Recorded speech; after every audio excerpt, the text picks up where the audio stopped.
Hello everyone, my name's Heather Cobb and I'm going to be taking you through the module entitled Sexuality Education Then and Now. I'll be introducing some of the key components of the module and also sharing some of my experience as a sexuality educator here in Calgary.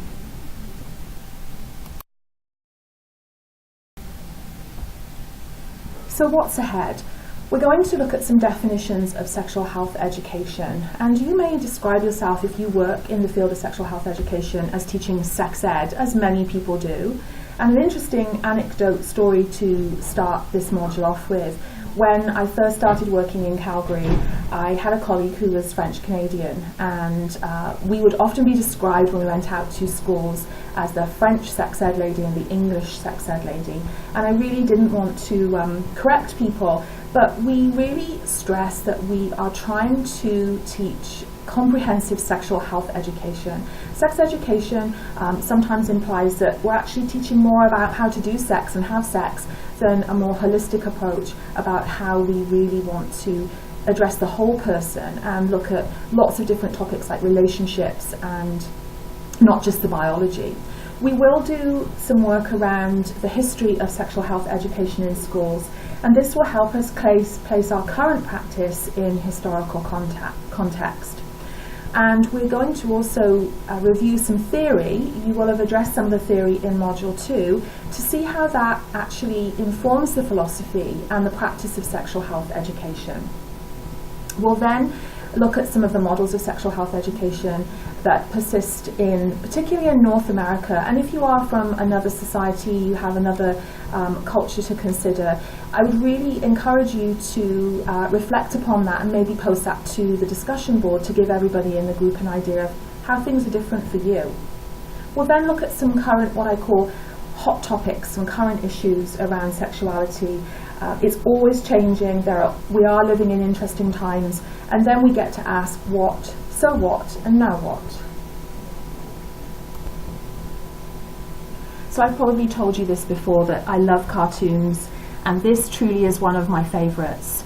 The people are at Planned Parenthood, and one person's saying, I think sex education causes pregnancy, and the other one's saying, right, driver education causes accidents.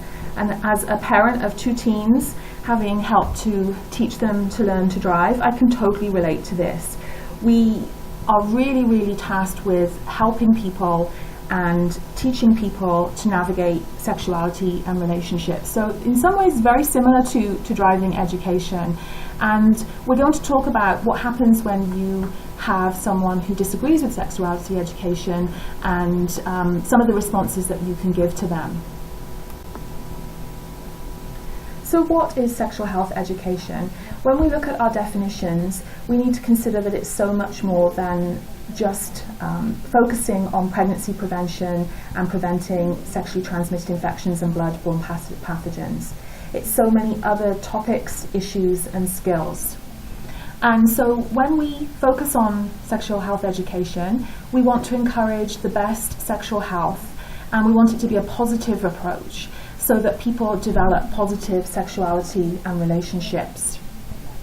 I'd like you to reflect back on the key concepts included in the World Health Organization's definition of sexual health, including respect, freedoms, human rights, and diversity. And bear in mind that sexual health education is not just about the school years, it's relevant across the lifespan. I'd like you to consider, did you receive sexuality education in school? Did you go on to have sexuality education at post-secondary level, at university, for example?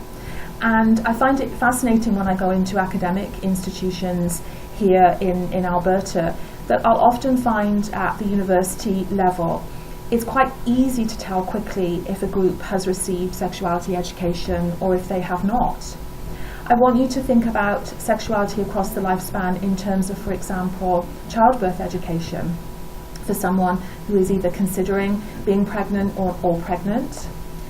If we work with people with chronic conditions, something that we've done here in Calgary is presented to groups of clients who have had chronic conditions such as cancer, COPD, heart conditions, because we really want them to focus on how is sexuality a part of their life, how does that affect their relationships.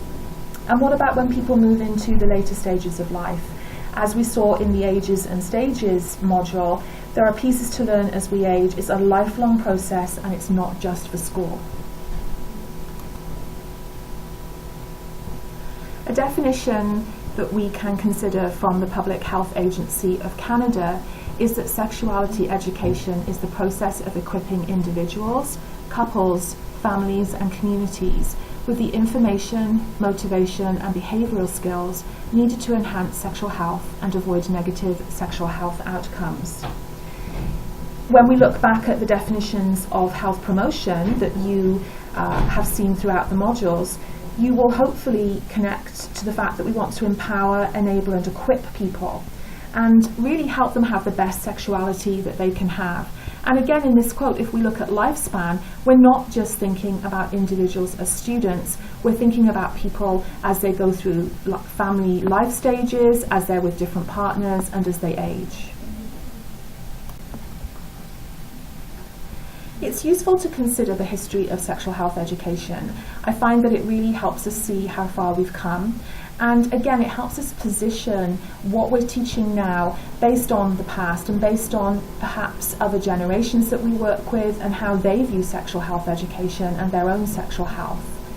And some of you may be working in cultures or societies where this model is used, the Canadian model is used. If not, I would encourage you to think about how sexual health education has developed in the society that you live and work in. And so what I've done here is, with the Rathers textbook, takes us through just some of these key stages.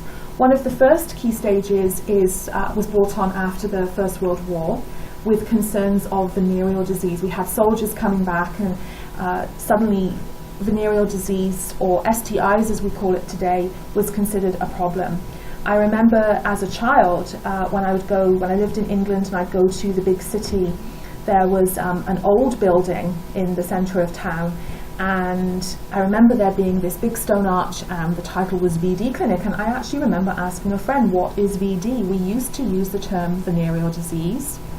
Then we changed to sexually transmitted diseases, or STD, and now we're talking about STI and bloodborne pathogens. So terminology changes just as history changes.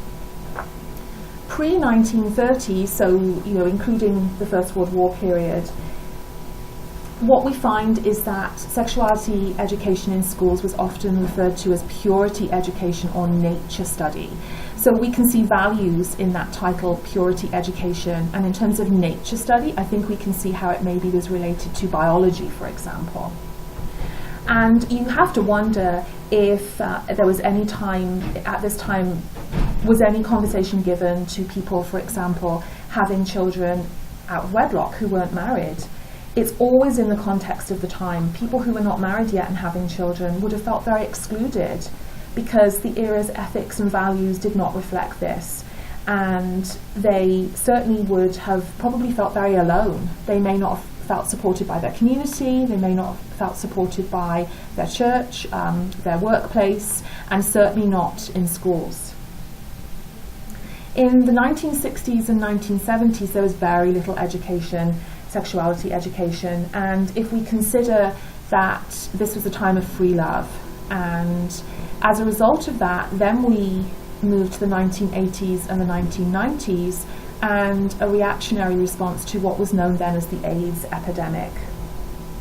And certainly, I remember, again, I'm reminiscing, and I encourage you to do the same, seeing commercials on television of AIDS as being a huge problem, a public health problem, with gravestones and death, and certainly not treated in the way that we consider AIDS today, as and HIV as causing AIDS and the virus, and it was very victim blaming and very dark. By the mid-1990s, particularly in Canada, most provinces and territories were teaching some form of sexual health education.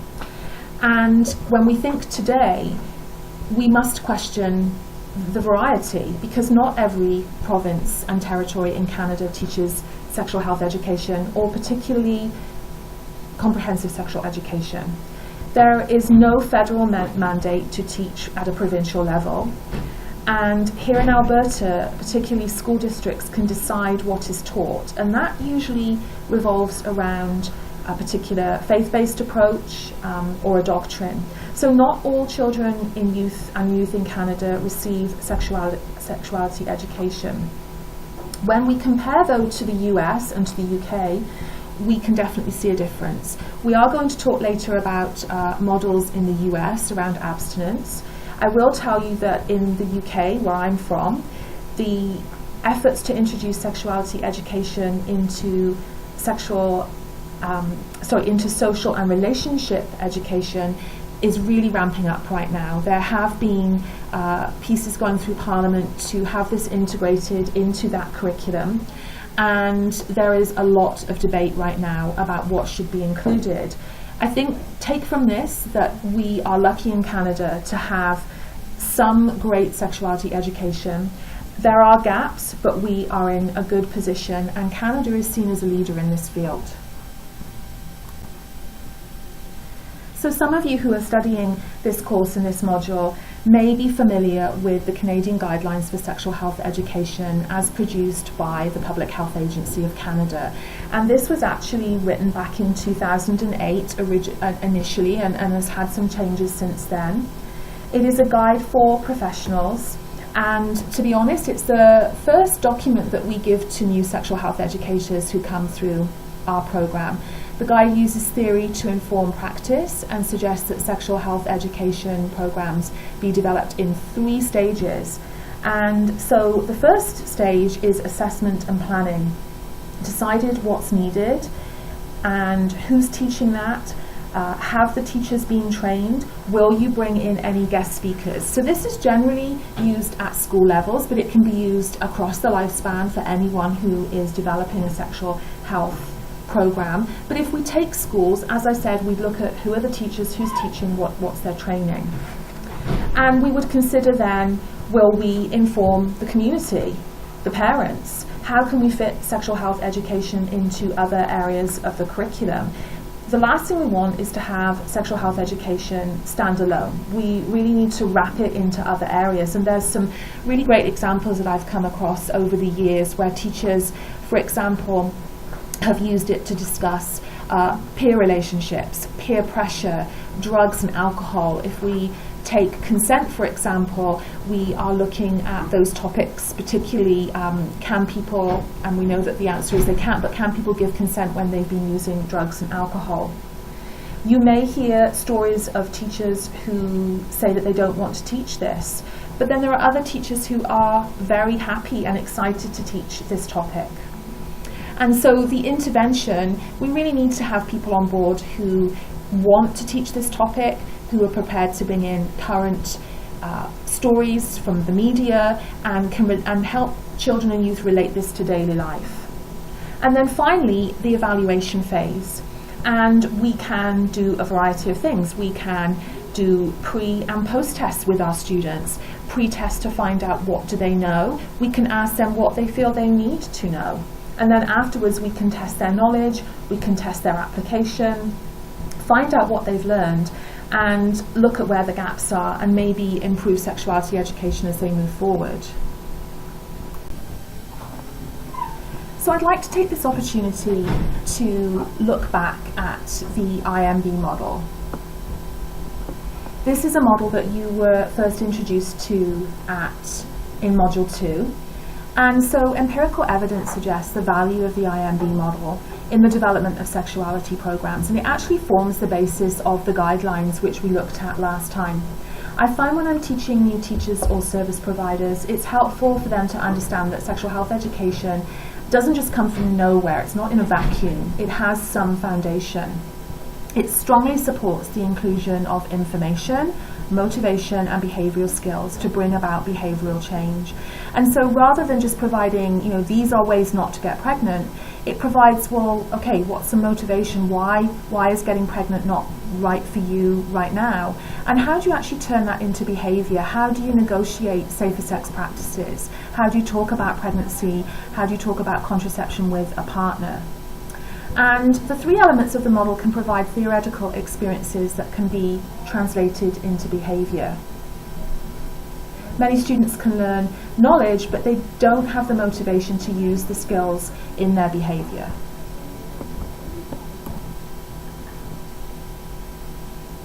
So the first letter, I, information, what we know is that when we select information for any of our students, however old they are, it should be outcome-based. How can we provide information that is useful, that emphasizes access to services and provides further information? And how do we reach out to all genders and make sure that what we are providing is age appropriate for the group that we're working with and developmentally appropriate, which is particularly important if, for example, we look at working with students who have intellectual disability. I work with a variety of students with disability, and my job is to customize information to meet their age. So I might be working with a 15-year-old, for example, who is going through puberty, but developmentally and cognitively, they may actually be only 5 years old. So how am I going to help that student understand the changes that will happen to them as a 15-year-old? There are different types of motivation: emotional, personal, and social. The emotions and the feelings. So how do I feel about something?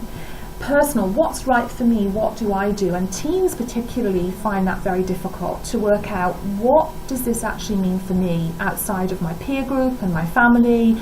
What does that pressure look like? And finally, the social, what does my family feel about it? What do my peers and maybe if it's an adult, my colleagues think about that? How is my community going to view that behaviour? How will this affect my relationships? And finally, behavioural skills. We can think of some easy practical skills like hygiene, for example, or the example that's often used around the IMB model is condom use. But it's also about skills for decision making, for communication, and believing in one's ability.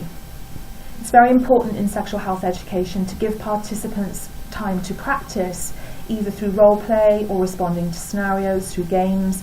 And the Teaching Sexual Health website, for example, which is a reference that I've made for you in this module, provides lots of different examples of working with school-age students from grades 4 to 12, particularly around some of those games and scenarios and different role plays.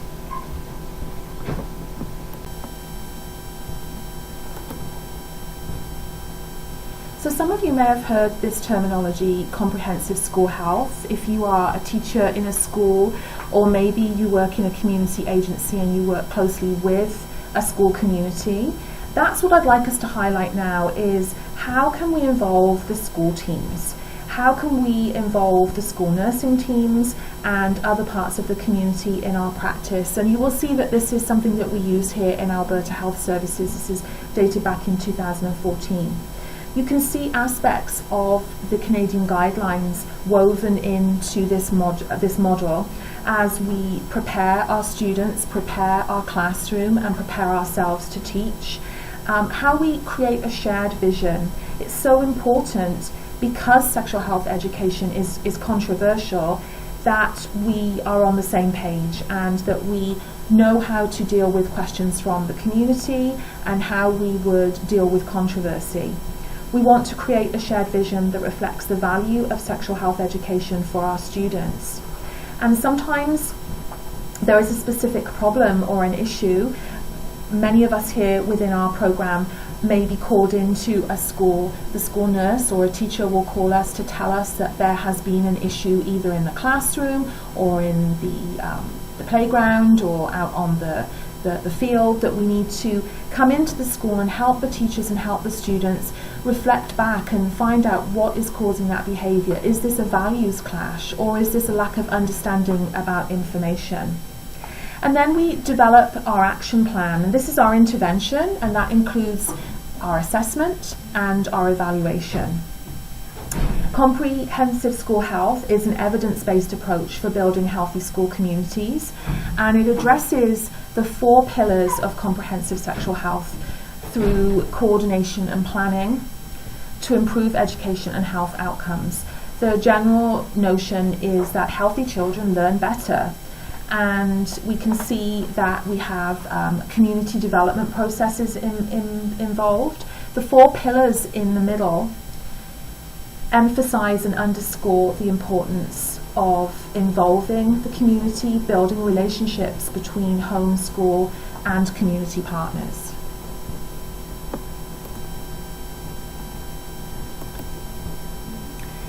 So you may recognize this slide from Module 2 around research models, and this is a classic model of health promotion. And really this addresses how are we going to improve health for our students. And it's taken from health promotion strategies as outlined by the Ottawa Charter.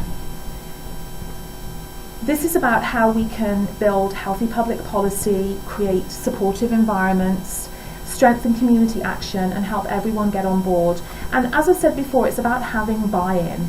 If an individual knows that using condoms will be made accessible in their community and that they'll have access to them, they'll feel stronger to develop those personal skills. So if we're able to give that youth or that person information about their community, they can actually take that on board and make that happen for themselves. And maybe services need to be reorientated. That final point there, the reorientation of health services, maybe what we find by working with schools, by working with youth, is that condoms are not readily available, and we actually need to change that, the way we deliver those skills and make those free condoms available to them. I want to emphasize in this slide how health promotion strategies really rely upon us creating supportive environments for our students. And you'll see here, it's not just the environment, the physical environment, it's the social, economic, cultural, and spiritual environment. And this helps us identify the changes that each community has and how society changes very quickly. It's important to always consider that young people need someone that they can trust, an adult that they trust. And so sometimes when we're talking about parents, we include in that statement adults that they trust. I remember my son's teacher one year, I think it was grade 2, approaching me and saying to me that she was worried that her son would have deep, meaningful conversations with his granddad because she felt left out. She felt that he was talking about girlfriends and growing up and puberty and leaving her out. And my response to her was, this is the person that he feels safe with. It doesn't mean he doesn't feel safe with you. He has the connection, he has that relationship, and he's talking to someone, and that's particularly important. So when we create these supportive environments, we can include school-based education programs. We really want the school to be on board and the teachers to be supportive and to have the community supporting that program too. And then we may include things like healthy pregnancy programs. Some of you may have programs in your community where people who are pregnant are taken and they're given extra support to be able to learn more about the pregnancy and birth process and about child rearing and essentially how to have better family life and have healthier children. And we may reflect the changes, see a need by referring to social marketing campaigns. And as you go through some of the next modules that come that follow this, you'll see some of those campaigns explained. This slide speaks to what we have mentioned earlier about lifelong learning and sexuality across the lifespan. What we want to do with sexuality education is develop people's individual skills. So give them knowledge and skills that meet life's challenges to contribute to society. So for example, the lifelong learning is there, but also health literacy. I will often say to students in the classroom, this may be the last time that you receive comprehensive sexual health education. It's mandated in your curriculum, you're learning about it in the classroom. This could be the last time that you have this. When you go further, perhaps maybe to university, it's something you may have to opt into. You might have to see a session advertised and want to be there.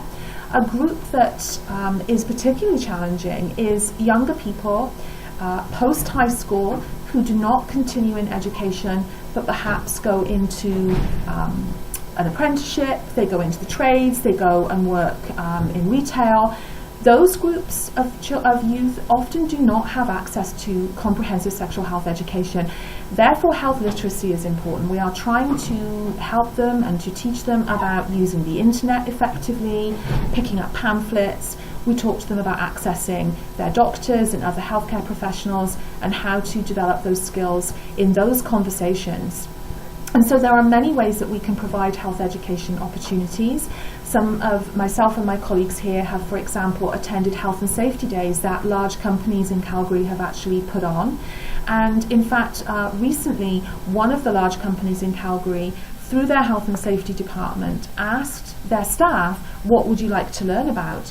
This particular organisation had a very young staff of people working telephone lines. And those staff actually said that they wanted to learn more about safer sex and decision making. And so this was an excellent way that, working with that particular company, we were able to help them plan to do an intervention, which was really a healthcare fair, to provide that information to them and help those people know where they could access services. And professional continuing education. We need to highlight this because not all teachers are trained in sexual health education. Not all people who work in agencies are trained in sexual health education, and that's particularly important so that they have the skills personally to help others. So I'd like us to talk a little bit about two particular models of sexual health education. Hopefully you will go on to, or maybe you've already watched the videos that I've asked you to watch for this module, and one of them is by John Oliver. And by watching that video, it becomes particularly clear that there is quite a difference between what is happening in the United States with some of their models and the rest of the world. And we refer to two of the modules as abstinence only and broadly based. And if we read the cartoon, what this does is it highlights the abstinence only model in the US, because not all states endorse comprehensive sexual health education.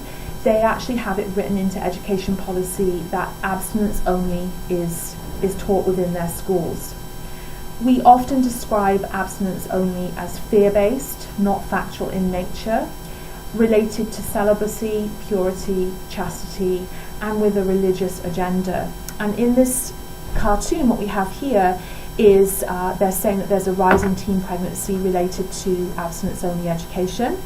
And we have somebody who's pregnant, and then someone with a baby saying, we'd like a refund on those purity rings, please. And then the guy is sat at the desk and he's got a little statement that says condom causes cancer. That's where the fear-mongering comes in.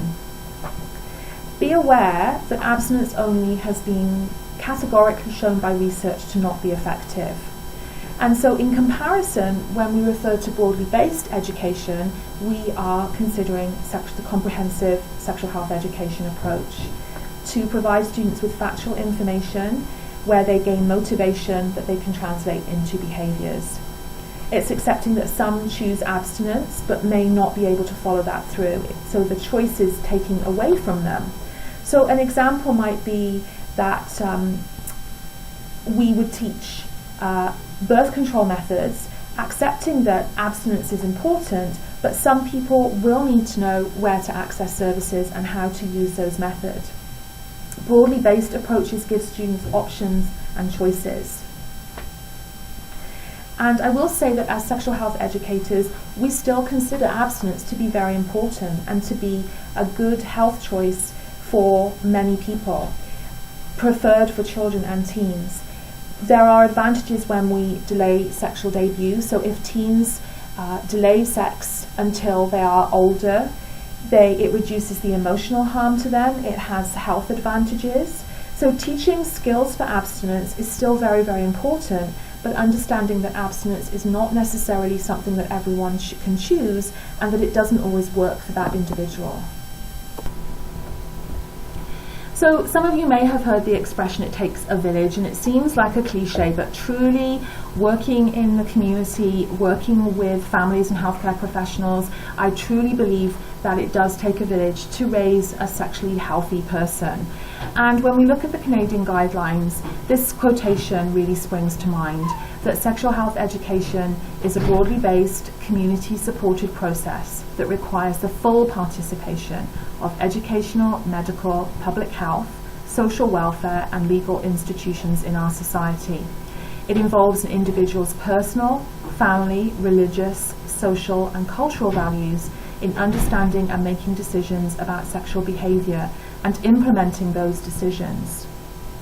To understand this, think about how many people a child or a youth can come into contact with and the impact on that child. You know, it starts with growing up, the child in the family, but then they start to come into contact with people in their community. It may be faith-based, perhaps an imam or a priest. It may be coaches, teachers. It includes clubs, societies such as scouts and guides and youth clubs and so on. At school, school counsellors, teachers, the school nurse, visitors to the school. A good example of this is if, for example, cyberbullying had occurred, we would perhaps see a school inviting an agency or the local police force in to talk about how to be safe on social media and how to deal with any of those problems. All of these people can provide positive messages about sexuality and provide that wraparound approach for that child, making it more holistic. So, as I said, sexuality education starts when a child is very young in terms of socialization. The role of the parent is very, very important. We like to say that parents can be the primary educator for children and youth. And again, when I say parents, I include their trusted adult. I come across lots of children and youth who do not live with their parents. They are living with grandparents, they are living in foster care, they're in group homes, or maybe they are living with aunts and uncles, lots of different extended families. So we need to be open to that. As long as that child has someone that they can trust and go to, that's really the main factor. The Canadian guidelines encouraging partnering with parents to provide comprehensive sexual health education. I always say to parents, it's very important that you share your values about sexuality. If you're concerned about relationships, for example, if you don't believe in sex before marriage, if you believe that couples, that marriage is important, share that with your children. Don't assume that they'll just understand that and work that out for themselves. With comprehensive sexual health education, it's not about just teaching values.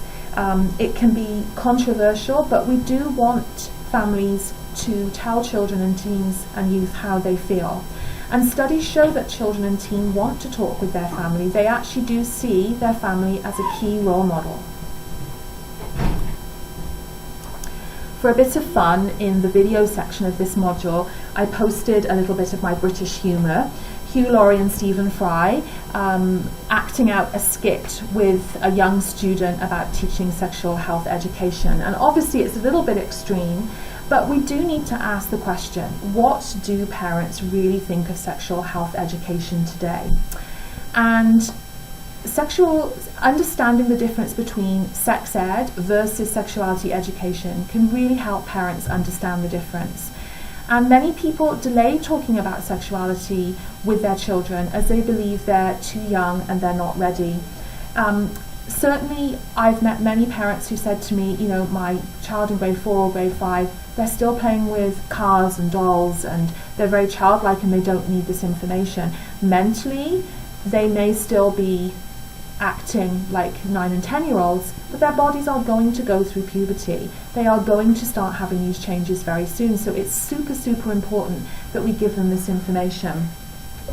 What we do know is that despite what we hear from the media about sexual health education, in Canada particularly, parents are very clear that they want to have sexual health education taught.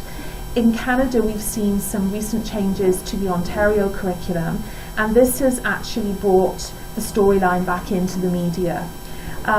What we want to do is give teachers the thumbs up to teach this in the school.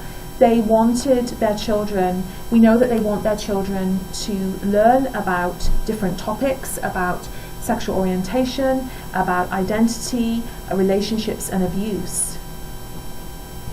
I ask you and encourage you to think about what's the atmosphere in your current school about an agenda about sexual health education, and your society. What do you find people already saying?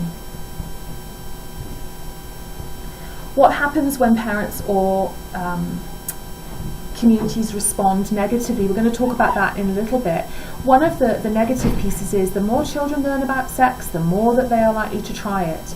And what we do know from research is that the more children learn, the better able they are to make healthy choices. They can delay sexual debut, they can respond to requests for sexual behaviour, respond to requests from relationships, and they can know what they want to say and how to say it. One of the other things that happens is parents may consider that their values are not to talk about such things in their community or in their society maybe that they've come from. And what we want to do is help them understand that in Canada, in our society, we are trying to raise healthy children, sexually healthy children, and that talking about some of these topics encourages them to have the autonomy to move forward in their relationships. It's really important to encourage parents and elders to share their values as well, making sure that they understand exactly what is being taught in the curriculum, and if they have questions, treat all those concerns as valid. It's amazing what we can do when we actually talk to people and help them understand the myths, help them understand that in fact their values are similar to what we're trying to achieve here. So what happens when parents or communities respond negatively to sexual health education? Our job is to help parents understand that difference between sex ed and sexuality education. It's talking about body changes, it's talking about healthy relationships and making choices. What we know is that surveys of parents have shown that most parents support sexuality education in school. And this is taken from the Rathers text, but more than 85% of parents presented with the statement sexual health education should be provided in schools strongly agreed with that statement. And what was interesting is that these parents supported teaching a range of topics. They didn't feel that their children just needed to know about biology and disease prevention. They actually wanted them to know about some of the juicier topics and the more relatable topics around orientation, identity, relationships, and sexual abuse.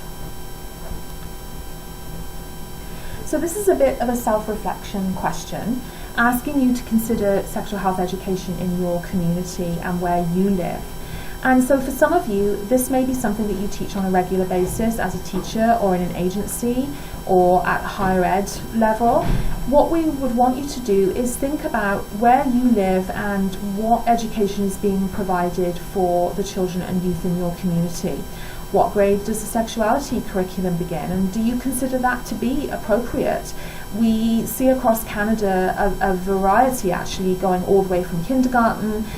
In Alberta currently the curriculum starts at grade 4, and I know that many of us would like to see that moved down, because although we are acknowledging that puberty doesn't start until around that grade 4, 5, 6 age, we would like to see some issues around consent taught and understanding how your body works and that your body is yours and how to keep yourself safe. Think about the curriculum and what's taught at your local schools. Is it comprehensive? Is it broadly based, involving the rest of the community? And have you seen exemptions for certain programs due to a faith-based approach or a particular agenda at that school, whether it be, as I said, because of religion or because it's a particular program that's taught? And finally, is it sex positive? Think back, as we've discussed, what sex positivity might mean to you, and how does that relate to the youth as they move out of school into their adult lives? Do they see sex as positive, empowering, individual, or something that is negative in their eyes? Lastly, I'd like to talk about current issues, and we could talk for a long time about this. I'd like you to think about some of the issues that you feel are important in your school, community, culture, or society. First of all, a question here is sexuality education meeting the needs of students currently in our communities? And there was a very interesting article in the Guardian newspaper last September with studies and research from the University of Bristol in the UK. And what the researchers did was they actually took studies from 10 countries, looking at actually 55 previously published studies between 1990 and 2015. And they asked the young people, what do you think of your sexual health education? And what they actually concluded is that schools are out of touch, unrealistic, and they're unwilling to accept that some students are in relationships. Many students felt that their schools saw sex as a problem that had to be managed, and that there was too much focus on heterosexual relationships. Females were often portrayed as passive, and the males as predatory. And they really felt that schools should be more sex positive, more open, and frank, challenging some of those negative attitudes.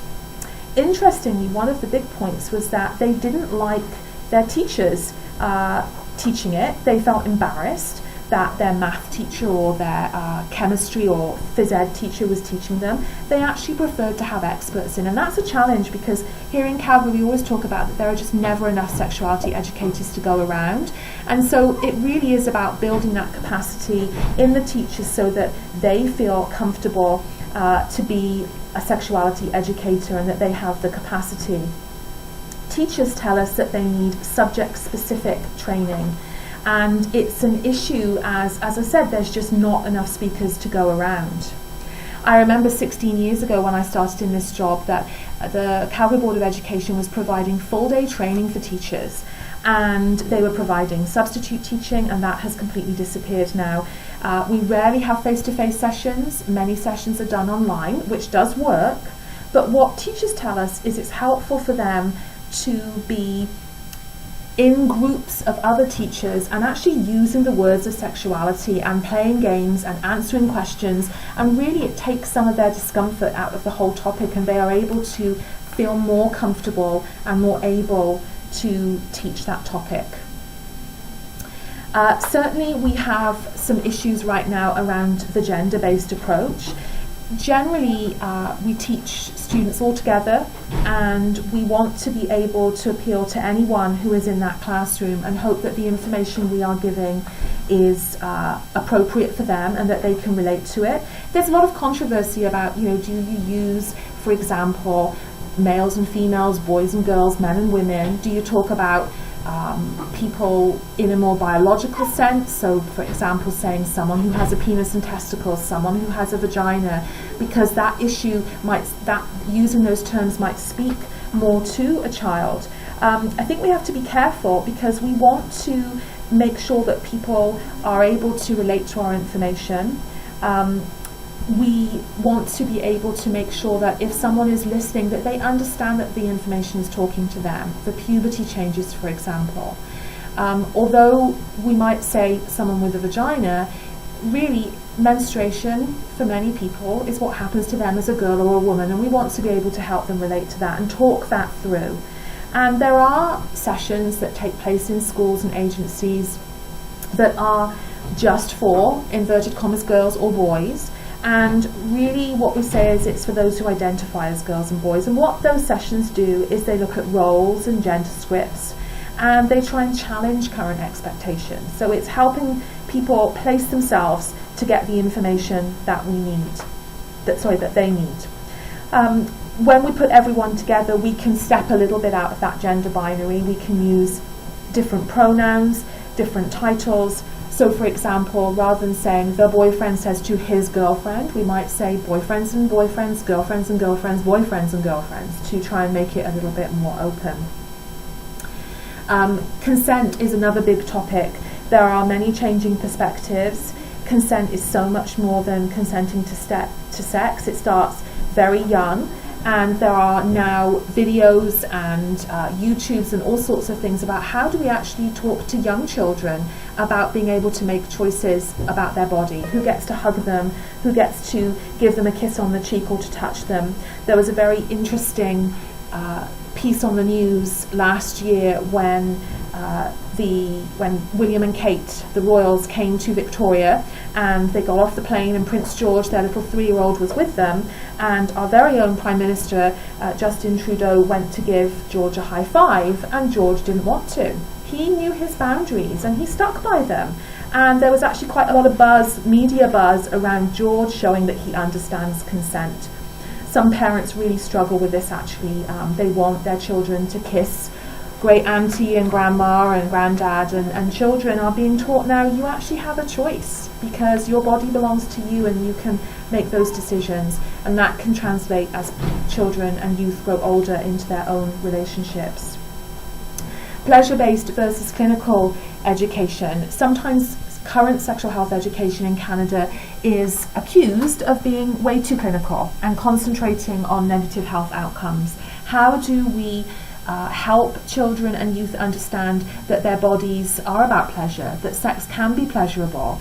How do we help them make those good choices and understand that it's all about how they feel about sex? In my opinion, we don't teach children and youth and people how just to have sex. We teach them and rather teach them how to learn what's right for them, and that's what's really, really important.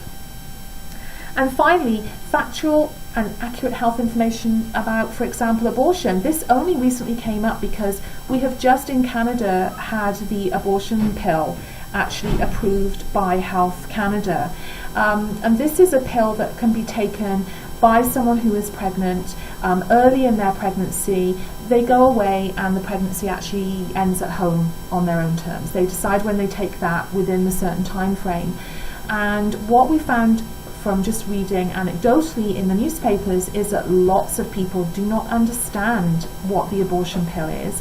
Many young people don't understand, and women don't understand how pregnancy happens, when pregnancies end, how they end. And so every day we're going to face issues about sexual health education that need to be explored.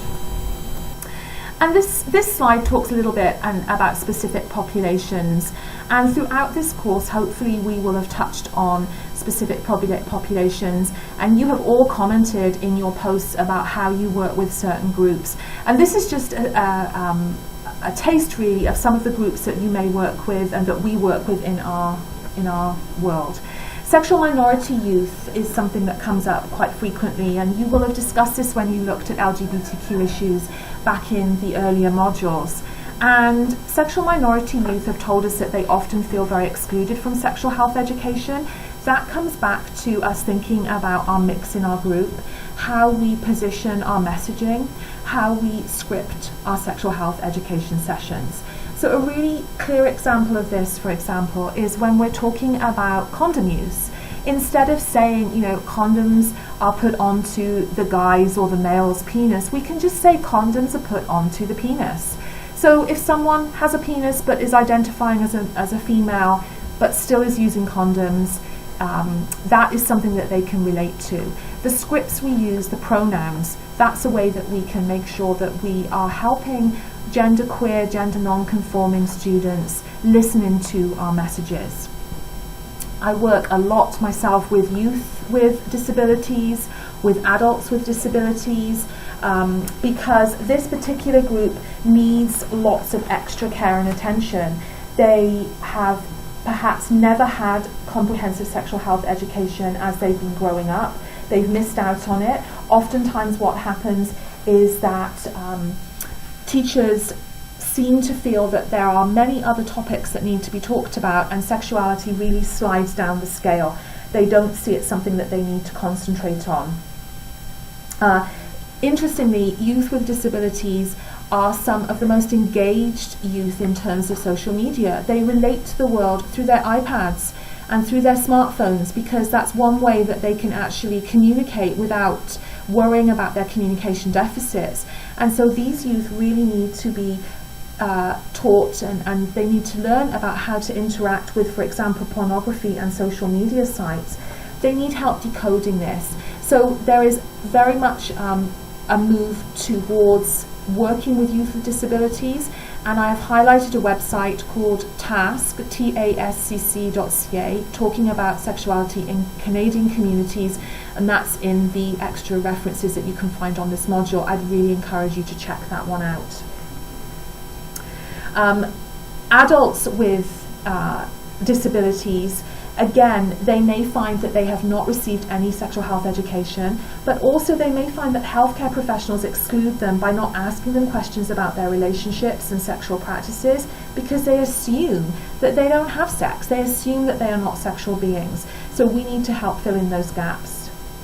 Street-involved youth may have been and are continue to be transient. They may have missed out on sexual health education because they've not been in a school.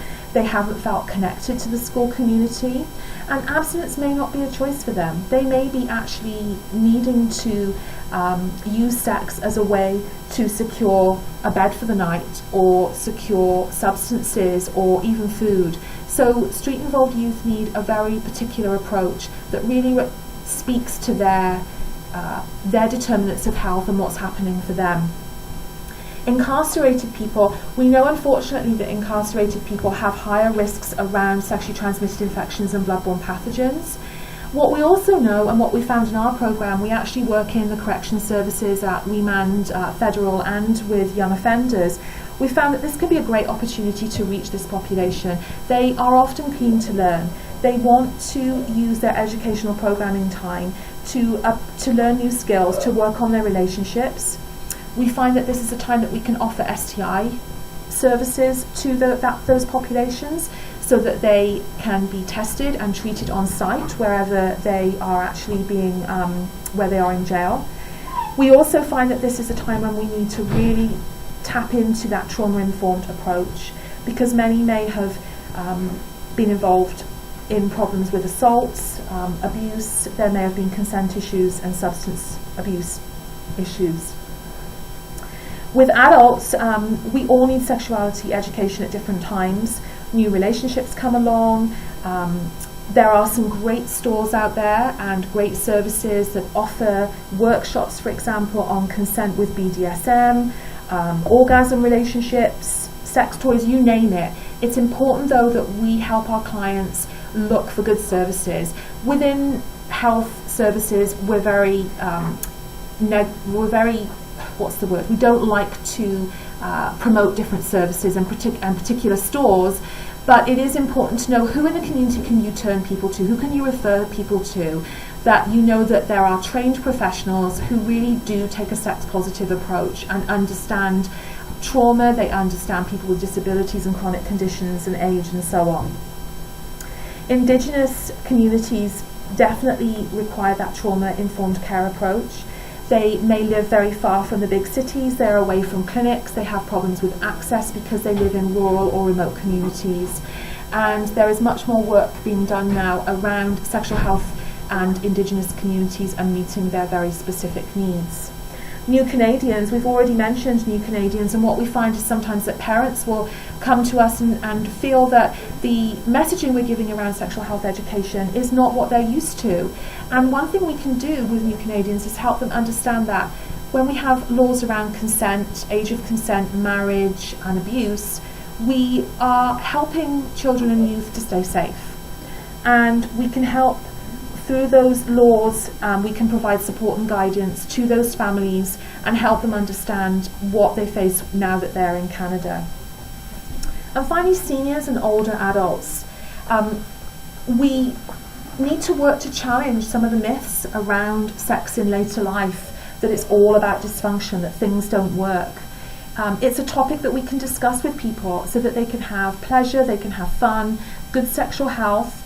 And it really does emphasize that we take this cradle-to-grave approach to sexual health education, and that it is all about lifelong learning. And so finally, I'd encourage you to question, what have I learned? Is there something new? If you are involved with sexual health education on a daily basis, it's something that is involved in your teaching. Is there something new that you would like to explore further? Is there another specific population that you hadn't thought about, that you would consider adding just some other ideas to your practice? And so explore comprehensive sexual health education as well. I think that's important. If we know why we choose sexual health education, why it needs to be comprehensive, we can really meet the needs of our students, our families and our communities a lot better. So I would encourage you to ask those questions: what, so what, and now what?